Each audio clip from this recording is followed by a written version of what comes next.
আজকে জুমার পর থেকে পুরো বাংলাদেশের ছাত্র জনতা অবস্থান নেবে। আজকে আমরা জুলাইতে ফেরত যাচ্ছি।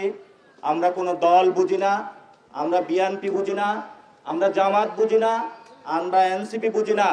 আমরা একটাই বুঝি, বাংলাদেশে একটাই, সেটা হলো জুলাইয়ের যুদ্ধরা আজকে রাজপথে ফয়সালা করবে বাংলাদেশ আওয়ামী লীগের। আপনারা পাড়ায় মহল্লায় ভাই বোন পরিবারে সকলকে আজকে আহ্বান জানাবেন, আজকে রাজপথে আমরা আওয়ামী লীগের ফয়সালা করে আমরা আমাদের ঘরে ফিরব। আজকে আমরা দেখব কারা বাংলাদেশ আওয়ামী লীগের নিষিদ্ধ চায় আর কারা বাংলাদেশের আওয়ামী লীগ নিষিদ্ধ চায় না। রাজপথে আজকে ফয়সালা হবে।